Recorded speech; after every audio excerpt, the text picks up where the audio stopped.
Bonjour à tous. Dans cette vidéo, nous verrons dans quel film le méchant avait-il en réalité raison. Cette vidéo vous est présentée par la chaîne Questions-Réponses. Aujourd'hui, Antoine Onquière, Quentin Monnier et Paul Desfarges vont nous présenter leurs réponses. Voyons la première réponse de Antoine Onquière.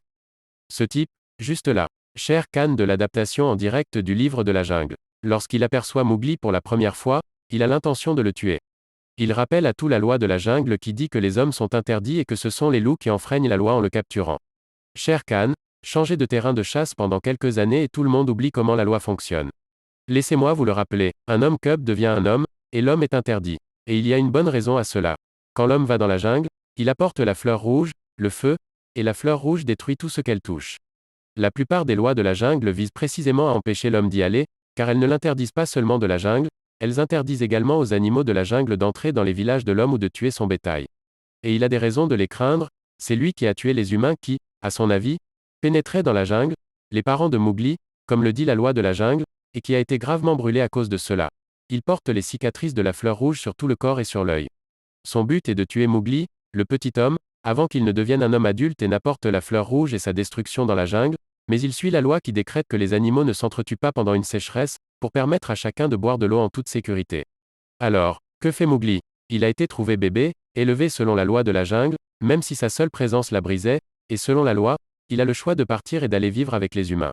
Au lieu de cela, il fait exactement ce que Shere Khan a prévenu tout le monde qu'il ferait, avant même de devenir un homme adulte, il va dans le village des hommes, attrape la fleur rouge et la porte dans la jungle pour l'utiliser comme une arme, brûlant tout sur son passage, provoquant un énorme incendie de forêt. Combien d'animaux sont morts dans l'incendie? Combien d'autres ont perdu leur maison, leur nourriture, leur famille? La seule raison pour laquelle toute la jungle n'a pas brûlé à cause de lui est que les éléphants étaient là et qu'ils ont pu détourner la rivière et éteindre les feux. Et pourtant, Shere Khan était le méchant et Mowgli le héros. La réponse suivante est de Quentin Monnier. Dans le film Matrix, les machines sont présentées comme les grands méchants de l'histoire. Source, capture d'écran du film. Et pourtant, sachant que le monde réel est dévasté et invivable pour les humains, les machines ont placé l'humanité dans des cuves. Elles pompent l'énergie des humains et en contrepartie leur offrent un monde virtuel plus vrai que nature. Les machines maintiennent donc l'humanité en vie car vivre à l'extérieur est devenu impossible pour les humains. En plus de cela, elles ne se contentent pas de nous maintenir en vie bien qu'elles en aient l'opportunité, rien ne les empêche de nous plonger dès le coma pour l'éternité pendant qu'elles nous utilisent. Pourtant, elles dépensent sans doute une grande quantité d'énergie pour maintenir notre bien-être en nous connectant les uns aux autres via la matrice. Dans la nature, on appelle ce genre de relation une relation symbiotique mutualiste. En voici quelques exemples. Source, Planète Animal. Certains petits poissons se nourrissent de la crasse des requins et s'occupent ainsi de leur hygiène. Source, Écosciences Grenoble. Les abeilles butinent les fleurs pour faire du miel mais permettent également aux plantes de se reproduire. Source, Futura Science. Le lichen est en réalité composé de plusieurs micro-organismes qui cohabitent et s'entraident, algues et champignons. L'idée de vivre dans un monde virtuel vous dérange peut-être, mais en essayant de transposer la situation à notre monde, votre perspective peut changer. Dans Matrix, tous les humains naissent, vivent et meurent dans le monde virtuel. Ils n'ont donc jamais connu d'autre monde, ce qui fait de la simulation leur vrai monde.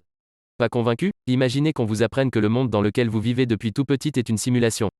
Seriez-vous prêt à quitter votre proche, vos possessions, votre job, vos activités et tous ces lieux chargés en souvenirs, tout ça pour rejoindre un monde invivable et plein de désolation?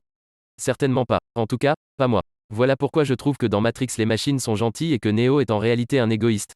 Nous continuons avec la réponse de Paul Desfarges. Le comte Dooku dans Star Wars, épisode 2, l'attaque des clones. En effet, quand Obi-Wan se fait capturer sur la planète Geonosis, lui et Dooku ont finalement une petite discussion. Discussion au cours de laquelle le comte affirme à Obi-Wan que la République est gangrenée et manipulée de l'intérieur par un seigneur Sith qui n'est autre que Dark Sidious. Suite à cela, il lui propose une alliance que Kenobi refuse en accusant ici un mensonge. Finalement, quelques années plus tard, Dooku se fait exécuter durant la bataille de Coruscant par Anakin, alors qu'il venait de capturer Palpatine, mourant ainsi avec le secret. La suite des événements prouva aux Jedi l'erreur qu'ils avaient commise en ne croyant pas le conte. Et Obi-Wan a dû s'en mordre les doigts en y repensant toutes ces années passées sur Tatooine. C'est la fin de la vidéo, merci d'être resté jusqu'à la fin. Vous pouvez maintenant vous abonner si la vidéo vous a plu, pensez à laisser aussi un like, ça aide pour le référencement sur YouTube. C'est maintenant la fin de cette vidéo, pensez à laisser un commentaire pour nous dire si ces réponses vous ont plu. Au revoir et à la prochaine.